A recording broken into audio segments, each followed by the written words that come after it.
What's up, YouTube? This is Too Raw for TV. So before I get into this video, I want to give a big shout out to the brother Kenan Avery Wayne's voice for the $10 donation via the Cash App. Leaves a note saying, "Salute to you, sir. Keep them coming." Long time subscriber. Hadn't seen him in a while, but was a frequent contributor over the years, as well as a very memorable contributor as far as comments and video suggestions and topics.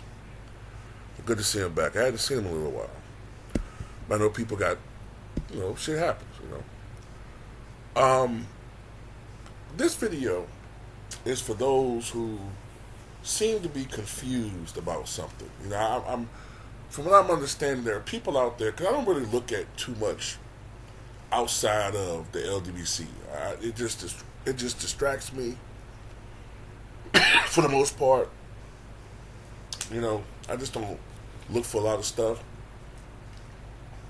But from what I understand, there are people out there who don't seem to understand the difference. Like they're saying that people like myself and Ticket and some others are being hypocritical because we're criticizing and being hard on Draymond Green for his antics, but yet we yearn for the days of an NBA that was a man's game, more physical and more tough, where guys got into it and all that, right?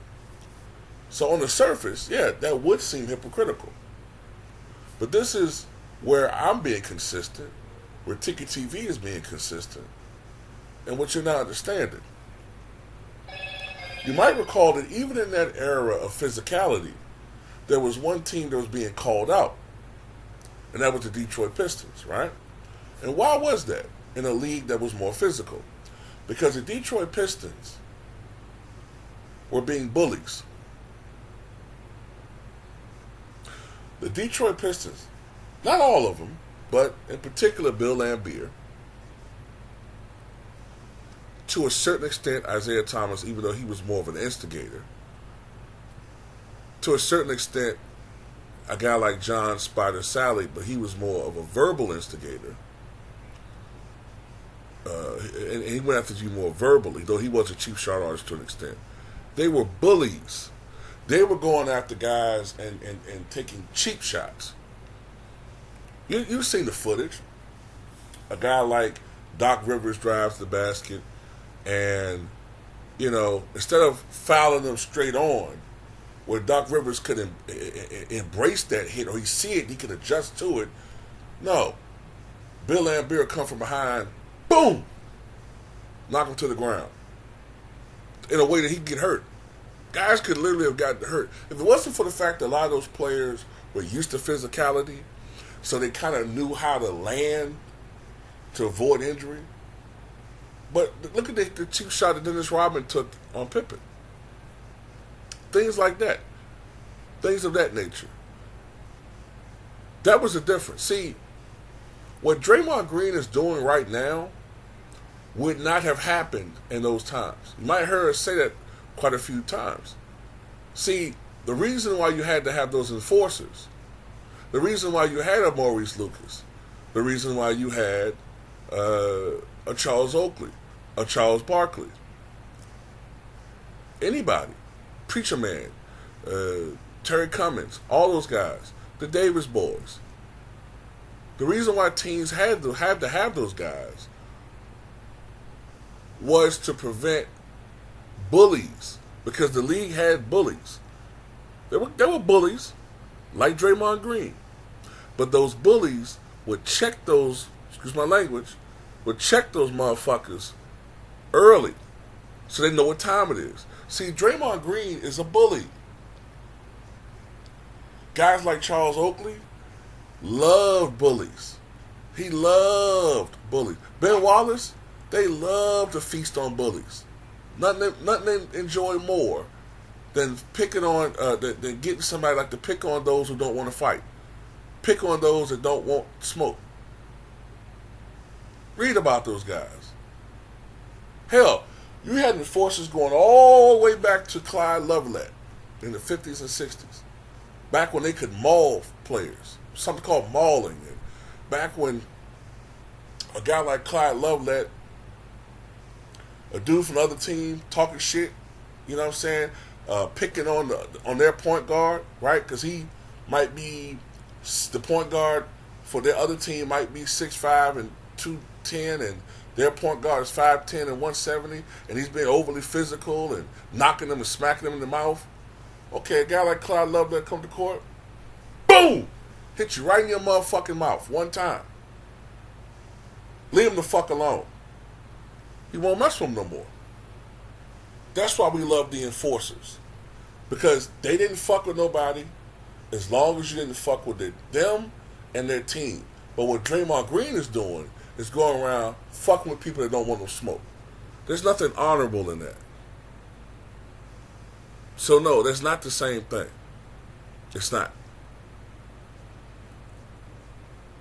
Do I want to see guys getting in fist fights? No, because for the most part, when you think about it, those guys don't really get in fights. These guys are back in the day, thousandaires, then became millionaires. They're not really trying to get in a fight and lose money.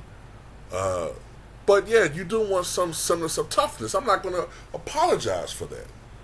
I'm a man. We're men. Yeah, I do want to see a little bit more of a life, a pulse in these games.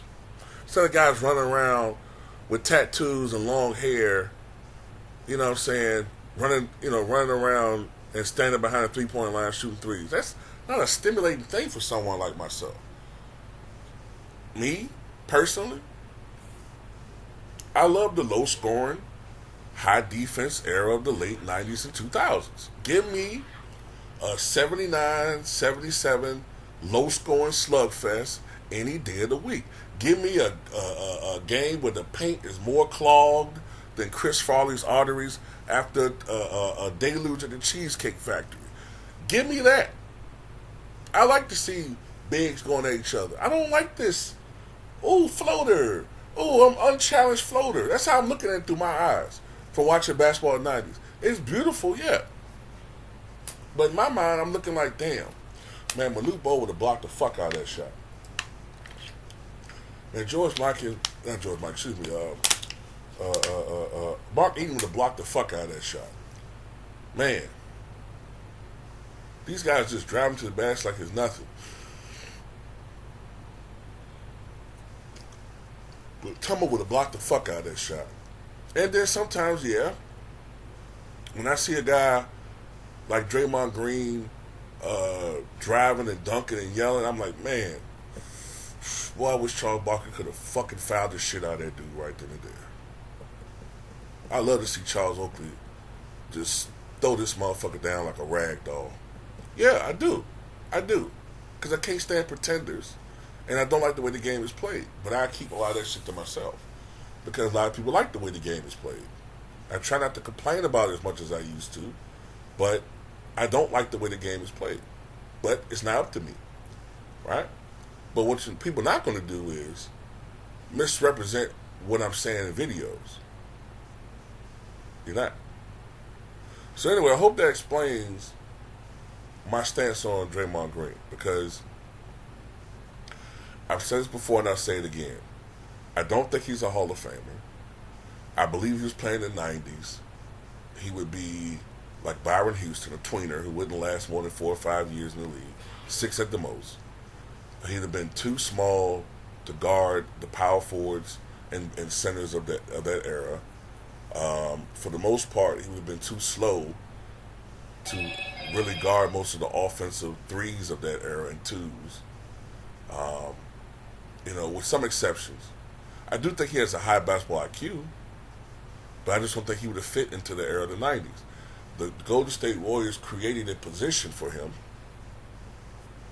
and it's been very lucrative for him. But the days of his productivity are waning.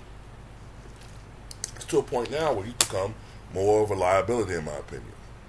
And that's just how I feel about it. But anyway, tell me what you guys think.